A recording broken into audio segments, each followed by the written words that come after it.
अब हमारे पास नेक्स्ट जो है second phase, pre final final फाइवा का जो सेकंड फेज़ होगा उसमें पहले फेज़ में तो आप यानी कि स्टूडेंट जो है वो रिप्रेजेंट करेगा अपनी प्रेजेंटेशन को। सेकंड फेज़ के अंदर क्रॉस क्वेश्चनिंग होगी सुपरवाइज़र की तरफ से अकॉर्डिंग टू डायग्राम्स। सबसे पहली जो डायग्राम है वो यूज़ केस डायग्राम है। यूज़ केस डायग्राम में वो कंपोनेंट्स पूछ सकता है कि यूज़र जो है ये बेसिकली यूज़ केस डायग्राम के अंदर कितनी किस्म के कंपोनेंट्स होते हैं, जिसमें एक्टर होता है, यूज़ केस के लिए ओवल है। एक्टर की जो लिंक होता है वो हमने जब यूज़ केस के साथ करवाना होता है तो वो एसोसिएशन हमारे पास थर्ड कंपोनेंट होता है। इसके बाद हमारे पास सिस्टम बाउंड्री क्या चीज़ होती है। एक एसोसिएशन एक यूज़ केस ने किसी दूसरे यूज़ केस के साथ अगर कम्युनिकेट करना है तो वो हमें रिलेशनशिप्स होते हैं। इसमें दो रिलेशनशिप्स, नंबर वन इंक्लूड और नंबर टू एक्सटेंड, ये दो रिलेशनशिप्स होती हैं। तो ये इनके बारे में क्वेश्चंस कर सकता है सुपरवाइज़र। इसके बाद हमारे पास सीक्वेंस डायग्राम है। हम इसको देख लेते हैं साथ साथ कंपोनेंट्स को। सबसे पहले हमारे पास था यूज़ केस डायग्राम, तो यहाँ पे हम यूज़ केस डायग्राम का जो कंपोनेंट्स हैं उनको देखते हैं।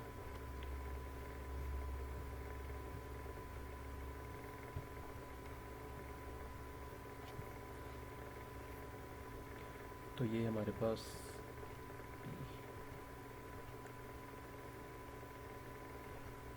ये माइक्रोसॉफ्ट विजियो है।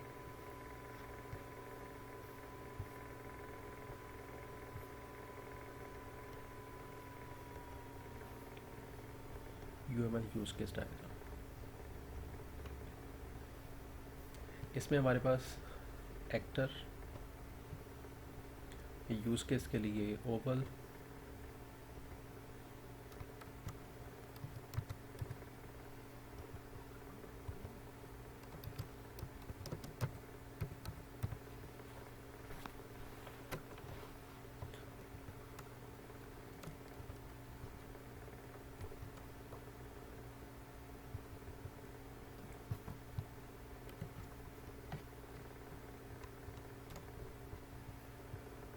सब सिस्टम, सिस्टम बाउंड्री,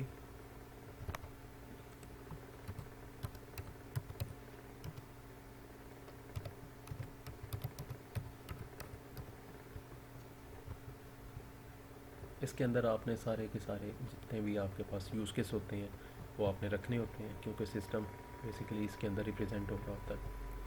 इसके बाद आपके पास एसोसिएशन,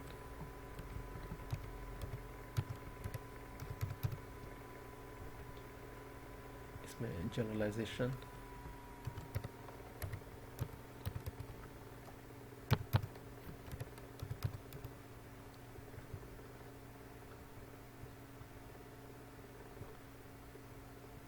इसके बाद इंक्लूड और एक्सटेंड रिलेशनशिप्स, ये इसके कंपोनेंट्स होते हैं।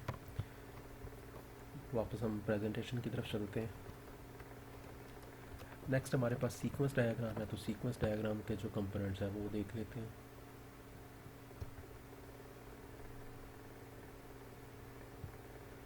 Categories, software and design, sequence diagram, UML sequence diagram, इसको हमने सेलेक्ट करके क्रिएट कर लेना। अब इसमें हमारे पास सबसे पहले तो एक्टर लाइफलाइन होती है। इसके बाद ऑब्जेक्ट लाइफलाइन, इनमें आपस में जो कम्युनिकेशन होगी, जब एक्टिवेशन स्टार्ट होगी तो ये एक्टिवेशन, जब एक किसी दूसरे के साथ लिंक करना है तो हमारे पास इसका मैसेज, मैसेज का रिटर्न मैसेज, रिस्पॉन्स जो है। उसके बाद हमारे पास सेल्फ मैसेज भी सेम है ऑप्शन होती है।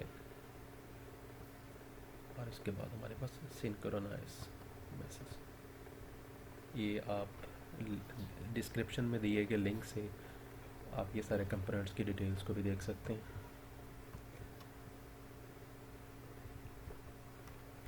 नेक्स्ट हमारे पास जो डायग्राम है क्लास डायग्राम,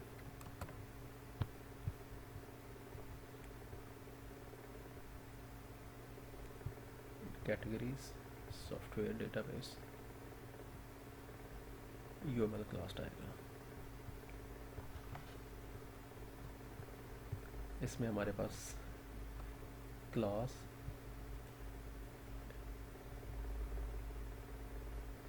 अगर इंटरफेस आपने यूज़ किया है किसी क्लास का, यानी कि जावा बेस्ड लैंग्वेजेस में इंटरफेस की भी ऑप्शन होती है, तो वो ये इंटरफेस का मतलब यूज़र इंटरफेस नहीं, इंटरफेस का मतलब इंटरफेस है।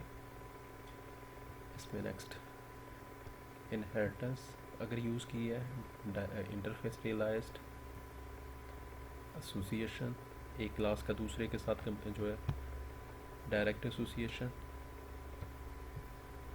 डिपेंडेंसी, ज़्यादा जो चीज़ यूज़ होती है वो एग्रीगेशन, कंपोजिशन, इनहेरिटेंस और एसोसिएशन है, या डायरेक्ट एसोसिएशन। तो ये इसके कंपोनेंट्स हैं। इसके बाद हमारे पास ERD है। तो ERD के लिए हमारे पास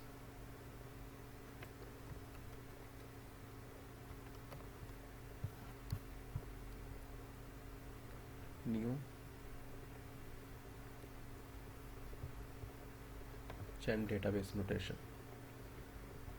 तो ये हमारे पास एंटिटी,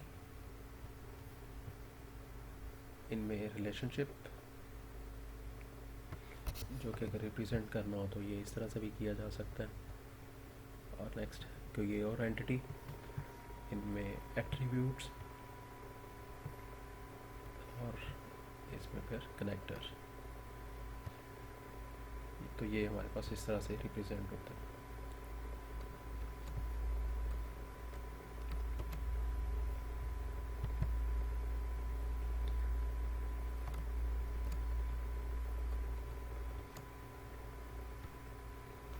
नेक्स्ट डायग्राम जो है हमारे पास डेटाबेस डिज़ाइन डायग्राम।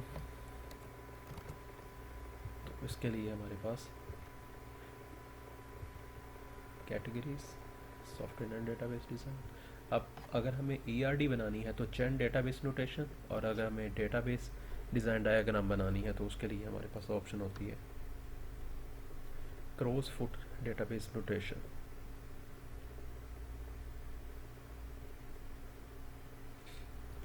तो यहाँ पे हमें वो सारा एंटिटीज़ जो हमने ERD के अंदर ड्रॉ एक्सट्रैक्ट की हैं वो हमें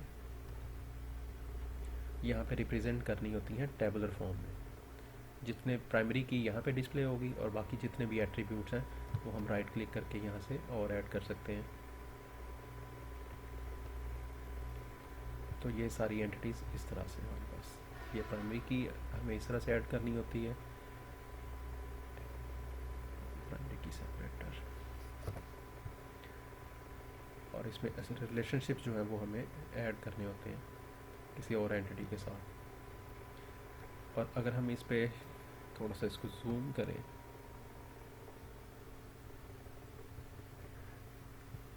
तो आप इसको राइट क्लिक करेंगे इस पे,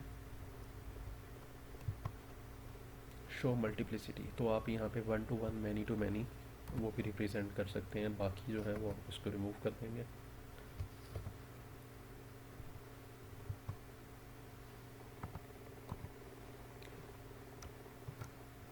one to one, one to many, many to many, और आपने इसकी नोटेशंस को भी चेंज करना है।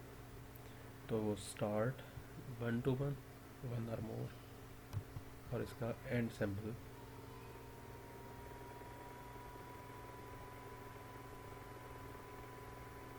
या इसको ऊपर।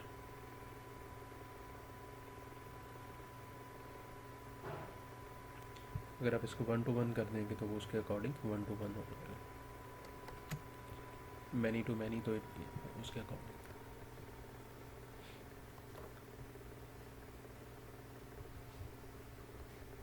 लास्ट में इंटरफेसेस, ये आपका एप्लीकेशन के अकॉर्डिंग होंगी। अब ये जितने भी कंपोनेंट्स हमने यहाँ पे डिफ़ाइन किए हैं इनके बारे में क्वेश्चंस हो सकते हैं हर डायग्राम के जो भी कंपोनेंट्स हैं,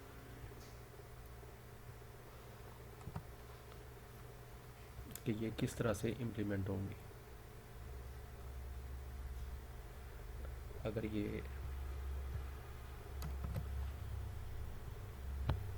अगर ये डेटाबेस डिज़ाइन डायग्राम है तो इसमें कौन कौन से कंपोनेंट है, कैसे इस्तेमाल होते हैं, उनकी लॉजिक क्या होती है, उसके बारे में क्वेश्चंस पूछ सकता है। अगर ये सीक्वेंस डायग्राम है तो सीक्वेंस डायग्राम के जितनी भी नोटेशंस है कौन सी कब इस्तेमाल होती है, उसी के अकॉर्डिंग। क्लास डायग्राम है तो ये इसके कंपोनेंट्स किस तरह से और क्यों और कैसे यूज़ करते हैं, उसके अकॉर्डिंग। ईआरडी है तो ईआरडी के कंपोनेंट्स को किस तरह से एक्सट्रैक्ट किया जाता है और कब यूज़ किया जाता है। और लास्ट में हमारे पास